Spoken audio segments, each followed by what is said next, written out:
Magandang umaga po sa inyong lahat. Narito na yung ating 5 AM update sa binabantay nating Bagyong Hana na nasa loob pa rin ho ng Philippine Area of Responsibility as of September 4 po ngayong umaga ng Lunes.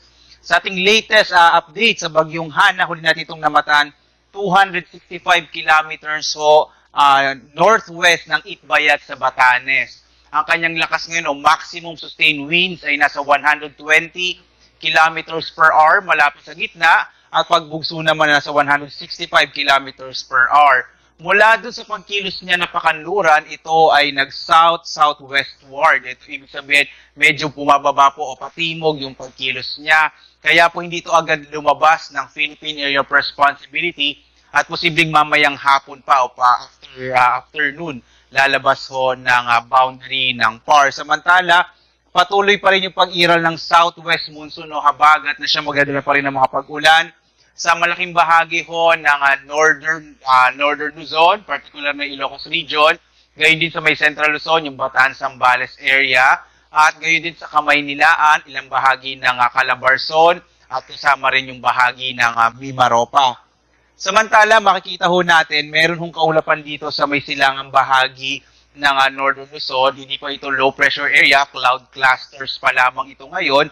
At patuloy natin ito i-monitor. Hindi inalis yung posibilidad na maging low pressure area ito sa mga susunod na araw. Kaya lagi ho tayong tumutok sa update ng Pag-asa sa lagay na iba't ibang mga weather system na nakakaapekto sa ating bansa. Narito naman yung latest track ng bagyong si Hana. Makikita nga ho natin, ito nga bagyong Hana, yung kanyang latest position. Nasa loob pa rin siya ng Philippine Air Responsibility, halos nasa boundary na ho ng PAR. Sa ngayon ho, yung kanyang pagkilos nga na pakanluran ay naging patimog. Kadalasan nangyayari ho ito kapag may interaction ito sa kalupaan o kung minsan naman ho, epekto ng high pressure area na siyang nakaka-impluwensya sa pagkilos ng bagyo. Kaya hindi pa ito agad lumabas ng Philippine Area of Responsibility. Inaasahan naman natin na yung bagyong Hana, pagdating ho ng mamayang hapon, posibleng nasa labas na ito ng Philippine Area of Responsibility kapag nagsimulang kumilos ulit ito pahilagang kanluran. Samantala, bukas ho, araw ng Martes naman, nasa around 480 kilometers northwest na ito ng Itbayat sa Batanes. Ang pagkilos ho niya, posible po itong pumunta sa may bahagi ng mainland China. Ito ay mag-landfall sa may mainland China kung saan ito ay tuluyang mag-deteriorate at maghihina po, mga weekend, magiging isang depression o tropical depression na lamang kapag nanatili na ito sa mainland China. Samantala, nakataas pa rin yung signal number 1 sa bahagi ho ng Batanes, yung lalawigan ng Batanes. Pwede pa rin ho makaranas sa mga pagbugso ng hangin at mga pag-ulan itong bahagi ho ng Batanes. Ito ay direktang dulot ng bagyong si Hana. Samantala, malaking bahagi pa rin ho ng Luzon, kasama na rin ho ilang bahagi ng Kabisayan yung makararanas ng mga pag-ulan at maulap na panahon sa araw na ito. Makikita ho natin, partikular na malalakas ang mga pag-ulan pa rin mararanasan sa Ilocos Region, Zambales, Bataan Occidental, Mindoro. Samantalang kung minsan ho, may mga malalakas na mga pag-ulan pa rin mararanasan sa Kamaynilaan, Cordillera, Tarlac, Nueva Ecija, Pampanga, Bulacan, sa Rizal, Cavite at Batangas. Malaking bahagi pa rin ho ng Calabarzon ay makararanas pa rin ng katamtaman kung minsan ho malalakas sa mga pag-ulan.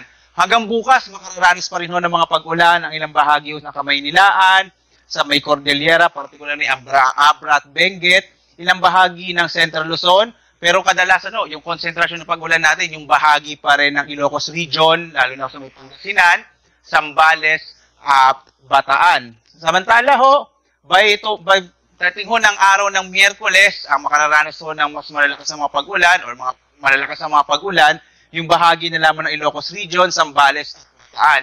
Inaasahan ho kasi natin na kapag ho ang itong bagyong Hana ay naglandfall na sa mainland China, tuluyan ng humina, yung impluensya nito o pagpapalakas sa southwest monsoon o habagat ay hindi na rin ho ganun kalakas dahil ho doon posibleng mababawasan significantly ang mga pag-ulan, particular na sa western section ng Luzon. Narito ho yung mapa ng mga ating mga pag-ulan. Makikita ho natin ang konsentrasyon ngayong araw ng Lunes, dito pa rin sa western section ng Luzon. Kasama pa rin yung Kamaynilaan, yung bahagi ho ng Mindoro. Pagdating ng araw ho ng Martes, bukas, yung bahagi ho ng Zambales, Bataan area yung makararanas ng potensyal ng katamtaman hanggang sa malalakas na mga pagulan.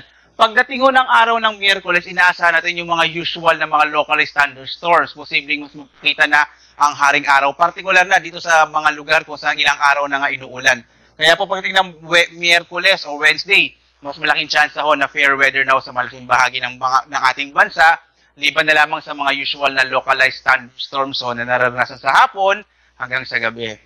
Samantala, sa mga lugar po na ilang araw nang inuulan, patuloy yung nagpapaalala ang pag-asa sa mga posibilidad ng mga biglaang pagbaha at pagguho ng lupa. Kaya iba yung pag-iingat ho ang kinakailangan para sa mga kababayan na nasa mga lugar na ito.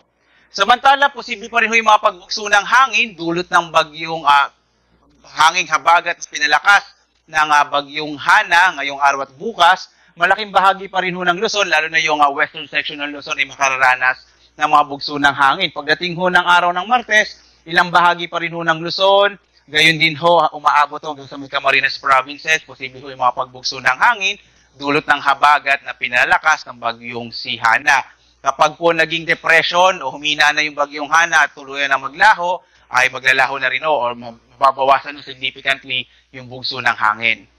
Samantala ho, nakataas pa rin yung gale warning natin sa malaking bahagi ho ng western Luzon, kasama din yung western Visayas.